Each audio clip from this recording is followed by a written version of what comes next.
आपके ex army जो man हैं वो दिल्ली में धरना भी दे रहे हैं, उसको लेकर अभी कोई प्लान आपने किया है नया क्या? जी, जैसे कि आपको पता है कि पूर्व सैनिकों का संगठन 20 फरवरी 2023 से लगातार दिल्ली जंतर मंतर में धरना दे रहा है और सरकार को आपने तो देखा होगा कि हर स्तर से सरकार को ज्ञापन सौंपा गया है। तहसील लेवल में से लेके और कलेक्टर को और यहाँ के जितने भी हिंदुस्तान के सांसद हैं उनको भी ज्ञापन सौंप दिया गया। अभी तक सरकार के द्वारा कोई प्रक्रिया नहीं ली गई है। दिल्ली में बैठे हुए जो हमारी फाउंडेशन है पूर्व सैनिकों का, उन्होंने एक कॉल दिया है कि हम 2 तारीख को अपने जिला कलेक्ट्रेट ऑफिस में 1 दिन का धरना करेंगे, अनिश्चित भूख हड़ताल, 1 दिन का भूख हड़ताल करेंगे। इसके बाद अगर सरकार को भी नहीं समझ में आता तो 26 जुलाई को हम लोग दिल्ली में आमरण अनशन के लिए पूरे हिंदुस्तान के पूर्व सैनिक मूव कर रहे हैं और अगर ज़रूरत पड़ी, सरकार अगर नहीं मानती है तो हम संसद भवन के सामने अनिश्चितकालीन धरने पे बैठेंगे। इसी के मुद्दे पर हम लोग यहाँ पे 2 तारीख को यहाँ कलेक्ट्रेट में अनिश्चितकालीन धरने के लिए बैठेंगे।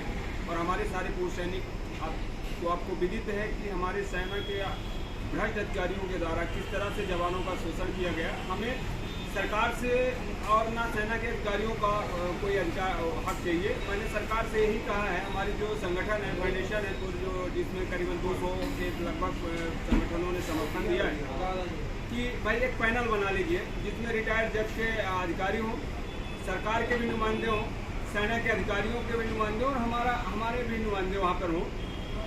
हम अपनी बात रखेंगे, सेना के अधिकारी अपनी बात रखेंगे और सरकार अपना पक्ष रखती है और उसका जो निराकरण करेगा वो रिटायर्ड जज का पैनल करेगा। वो ये कमेटी बनाकर वहीं पर फाइनल आउट कर देंगे। हमको सिंपल सा है कि हमारे जो डिस्पर्ड जवान हैं, जो विधवाएं हैं, जो वीर नारियाँ हैं, जिनके पति 18 साल में जो विधवा हो गई, उनको 15,000 पेंशन दे रहे हो, कैसे उनका जीवन यापन करें? जो जवान दोनों हाथ पैर कट गए हैं, दोनों आँख से अंधे हो गए हैं कि और सिविल सर्विस के काबिल नहीं है, उनको तुम 20,000 रुपये पेंशन दे रहे हो, कैसे उनका घर चल सकता है? इतनी महंगाइयाँ बढ़ रही हैं।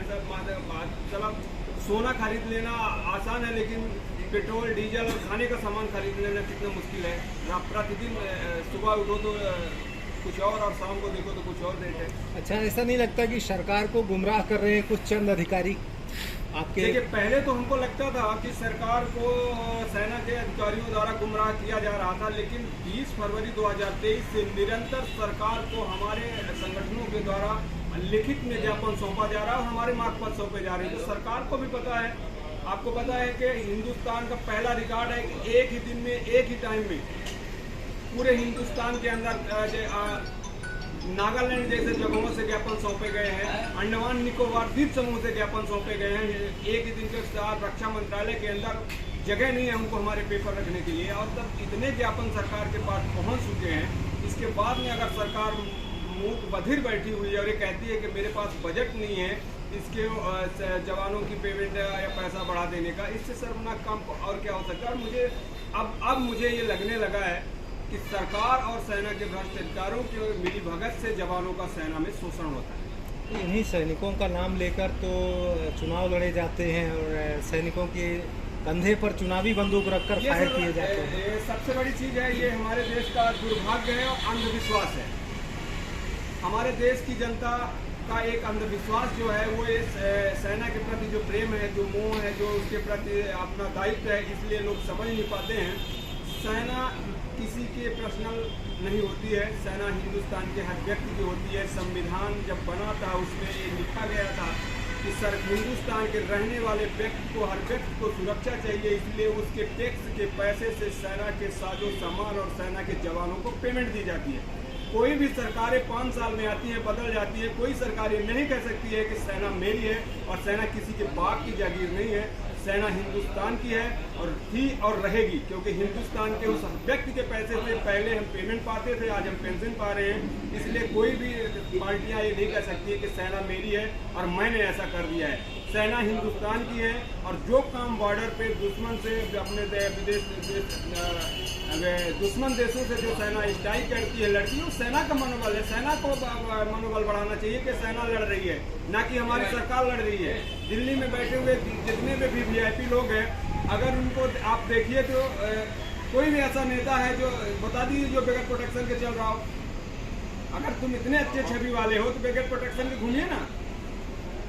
जेट सैनिक की सुरक्षा लेके चल रहे हो। हिंदुस्तान वर्ल्ड का सबसे ज्यादा सुरक्षा लेने वाला अगर पीएम है तो नरेंद्र मोदी है।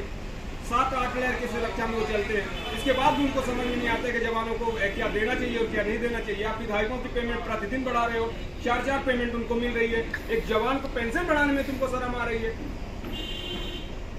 इससे और ज्यादा घटिया सोच हमारे हिंदुस्तान की क्या हो सकती है। आज आप देखिए 20 फरवरी 2023 से दिल्ली में बैठे हुए जंतर मंतर में पहलवानों का धरना 1 दिन बैठा था, 2 दिन, और पूरा हिंदुस्तान जान गया। और उसी के बगल में हमारा धरना चल रहा है। अब तक सरकार के द्वारा किसी नेशनल मीडिया के द्वारा नहीं दिखाया गया।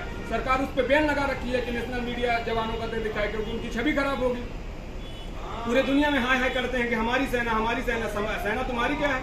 सेना पूरे हिंदुस्तान की है, हर व्यक्ति की है। और सेना के प्रति आपको सोचना पड़ेगा। जिस दिन सेना सोच लेगी है कि हम सरहद को जिस तरह से पॉलिटिक्स राजनीति वाले करते हैं हम भी करना शुरू कर दें, उस दिन पलक झपकते हिंदुस्तान गुलाम हो जाएगा।